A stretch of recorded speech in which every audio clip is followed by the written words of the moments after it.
Welcome back to Sports by GSMC Podcast Network. I am your host, Jeremy Lapidus. If you are just tuning in, we just finished talking about the potential NCAA settlement in the House versus NCAA case and some potential fallouts for some of the smaller schools and what I thought about that. We'll get more into depth on the NCAA and all of the craziness that's going on with this when it comes official. This is just speculation for now.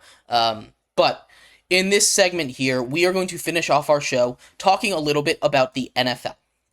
We're going to talk about the OTAs and some contract situations that are going on in there with some quarterbacks, with some wide receivers, high-profile ones, potential trades. We'll talk about all of that coming up in just a second. But before we do, remember that if you would like to be an even bigger part of the show than you already are, all you need to do is go to GSMCPodcast.net. Leave a tip or donation with a message in it. That message will pop up on the bottom of the screen for you, me, and everybody else around the world to see. If you have a burning question about sports, go ahead and leave a comment or a donation at GSMCPodcast.net. That link is on screen or scrolling across the bottom at all times. I appreciate anything you do give. I appreciate you taking time out of your day to watch and talk some sports with me. But like I was saying, we are going to get into the NFL here. So we're going to get right into that here. Like I was saying, OTAs are beginning for a lot of teams, and some of the biggest stories around this time of year always come with disgruntled players. You know, players that are possibly going to ask for trades or have already asked for trades and potential contract talks. Maybe we get some big contracts come out, and the biggest talk right now, at least the one that's the most intriguing to me, is T. Higgins and the Bengals. T. Higgins and the Bengals have had an interesting saga throughout the offseason, right? It started, he was the first player to get franchise tagged. The first piece of news in the NFL offseason, T. Higgins is franchise tagged. Awesome. It didn't seem like a deal was going to get done, but the two sides were going to continue to talk and see if they could get a long-term deal, because T. Higgins wants a long-term deal. He doesn't want to be franchise tagged. Then he asked for a trade. T. Higgins asked for a trade, and then he takes back that trade request. Seems like he's going to show up, and then he asked for that trade request again just a couple weeks ago, right before the draft, and he still has not signed his franchise tag. So he's not allowed to show up until he signs that franchise tag, and it's getting a little testy. He seems like he's a guy that might hold out here, and we're talking about a potential trade candidate here. A guy in T. Higgins who is arguably a top 10 receiver in the league. I don't know if I'd put him up there. Definitely top 15. But there's a lot of teams that would like to have him. A young receiver that you can extend right away. Teams with money. I've seen maybe the most intriguing one that I've seen thrown out there is with the Arizona Cardinals. You know, you have Marvin Harrison on a rookie deal, 4 years, 5 years with the option, the rookie option at the end. You have, outside of him, just about nothing. Trey McBride, maybe, is your next best weapon. So getting Kyler a guy like Marvin Harrison for a high second-ish round pick, the asking price might be a first. Now it's unlikely that he gets traded because the Bengals seem like they really want him. You know, it seems like all the Bengals want to do is hold on to this guy because he is, spoiler alert, very, very good at football. And the Bengals are a much better team with him. And it seems like the Bengals locker room really likes him. It seems like he likes the Bengals locker room. He just wants to get paid. I respect that. I really do. And I'd be surprised if he did get traded right away. But he'll probably end up signing this franchise tag. And he might be a trade candidate if the Bengals start to struggle, if Joe Burrow doesn't come back from that injury all the way. We'll see. But the Cardinals are an interesting one because he's going to look for that wide receiver money, and the Bengals just can't give it to him because they have to pay Jamar Chase. You know, they can't be paying two receivers $30 million a year. two receivers $25 million a year. That's just not something they can do. And this wide receiver market is about to explode.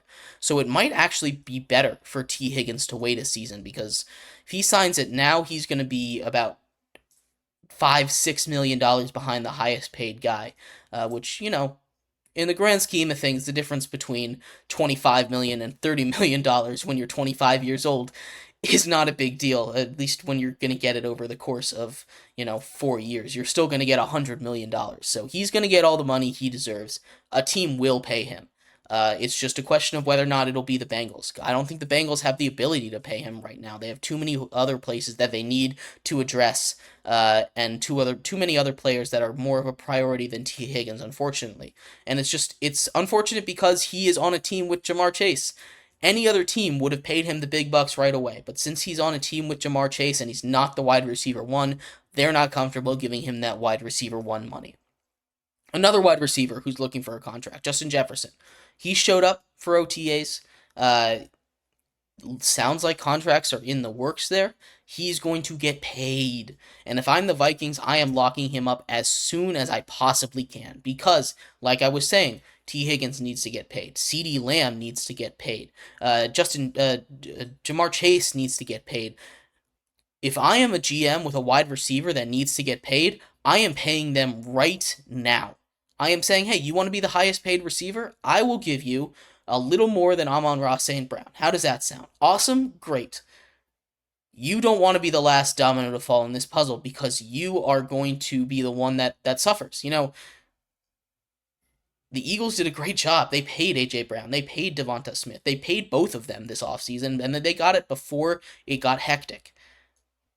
Eagles did a great job with that. Other teams need to start to pay their receivers. Otherwise, the price tag is going to get hefty. It's going to get a little hefty. And you want that deal to be as much of a steal as possible for some of the best players in the league. OTAs continue, and another interesting contract talk is between the Jaguars and Trevor Lawrence. Lots of discussion here. I believe Trevor Lawrence should get paid. And he's kind of controversial because he hasn't really had that breakout season. Obviously, with Urban Meyer, we kind of watched that from the record. That one didn't count. That whole year didn't count for anyone on the Jaguars. That was just a mess. But Trevor Lawrence comes back, and he looks like he could potentially be an MVP candidate in the beginning of the season. And then he gets hurt, and he starts to slow down, and the rest of the team slows down around him. He's very good. He deserves money. He deserves to get paid. People are talking the price tag to be around 50. I think he'll break Joe Burrow's number. Joe Burrow's making 55 a year. I think Trevor Lawrence is worth the money. I think he will be the guy to reset the market first at that quarterback position between him and Dak. Dak seems like he's going to wait. But people are talking like a $50 million contract for Trevor Lawrence is insane. I think it's crazier to give Dak a $50 million contract than Trevor Lawrence. You look at their ages. Trevor Lawrence is a little younger than Dak Prescott, about 4 years younger than him, or exactly one contract younger than him, And, as much as Trevor Lawrence hasn't had that consistent success, he's won almost as many playoff games as Dak Prescott has. This is a young player who, he got hurt last season, and he had a lot of weapons around him. The team is really good. It is. He's been able to turn Evan Ingram into a top-tier tight end. He's been able to make Evan Ingram develop hands somehow.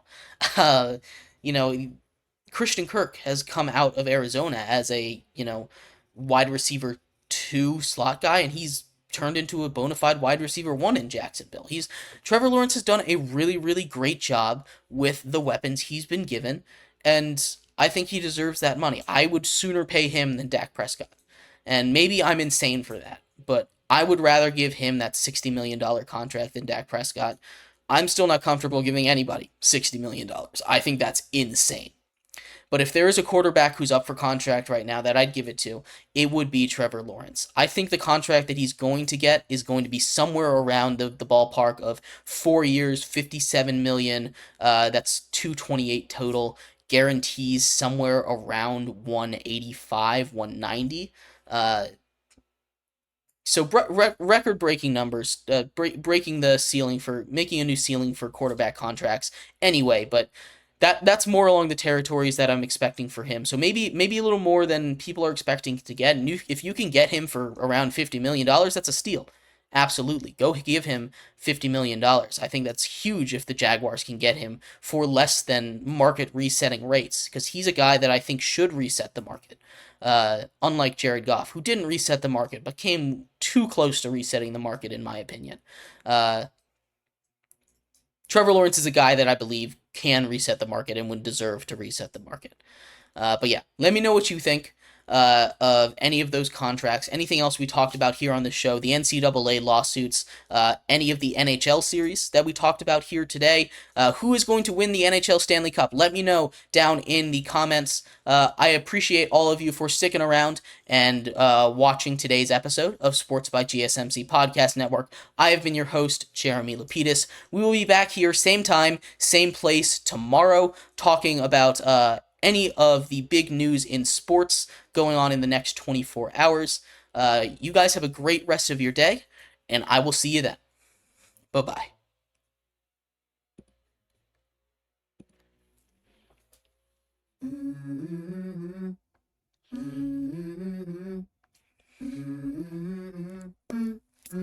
Let's go. I'll wake up.